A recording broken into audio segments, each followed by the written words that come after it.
We want to install a zip line. A zip line would be fun. Emily says that Alexa, turn on the lighthouse.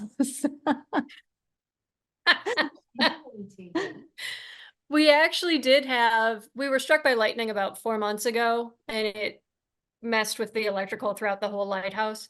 And the light went out, Oh, which, we have one job really. Like we do a lot of education and everything, but we really have the big one job. And so we were panicking because there's nobody who lives in Louisiana who can work on a Fresnel lens.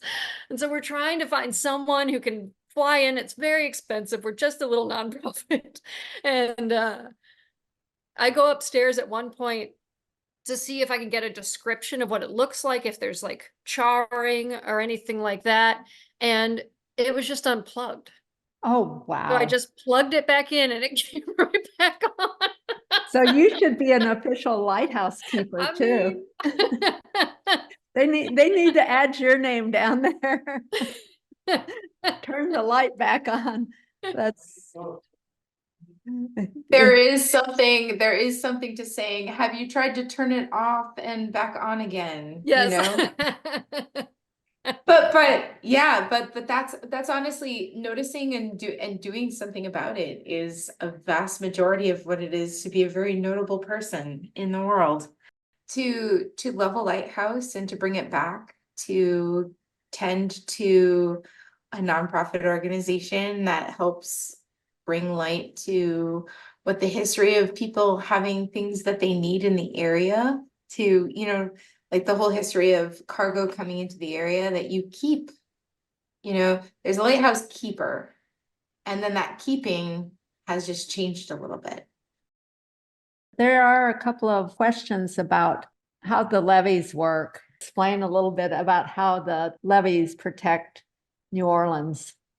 Yeah, so the New Orleans is surrounded completely by a mixture of earthen levees, so mounds of dirt basically with grass that are supported by pilings, and concrete levees and floodgates. Right by the lighthouse is a floodgate opening that for the most part is open all the time. You just drive through it on a street called Lakeshore Drive. When a storm is coming through, they'll close the floodgate. It's very dramatic. Particularly if you're at work at the lighthouse and you're like, oh, I gotta get out of here. You're closing the floodgate. There's something called the multiple lines of defense, which is 11 steps to protect against storm surge. The ones we have control over are the barrier islands. So our barrier islands, after a series of storms without getting fed any additional sediment, have been depleted completely. And the barrier islands are huge to protect against storm surge.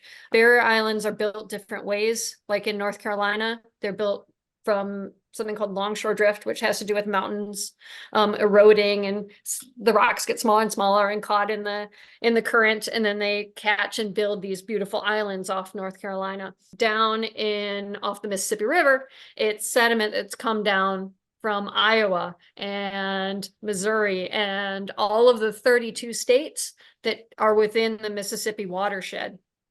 So over 60% of the population of the United States lives in the Mississippi watershed.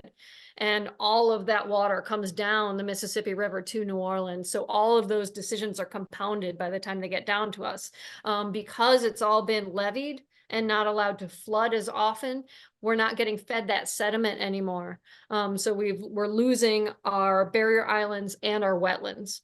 But once we get back from those natural barriers, which we're working to try and restore, then you get into levees and floodgates.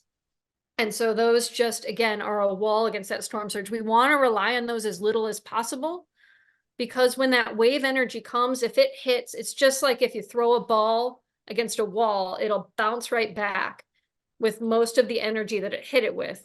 What we want to do is restore all those natural barriers as much as possible, because it's healthier for the water quality, it's healthier for the critters, but also if you have a sand dune instead of a concrete wall and you throw a ball against it, it'll take all that energy out of that throw. It works the same way with water. And so That's why we want to build those natural barriers so much. And we need those levees in place for New Orleans to be safe. But we want to rely on it as little as possible. Does that kind of answer that question? Yeah, thanks for your story. It's really enlightening. And a lot of people that are going to New Orleans are asking, do you have to have reservations to tour the lighthouse? Oh, no, just come on over. So thank you so much.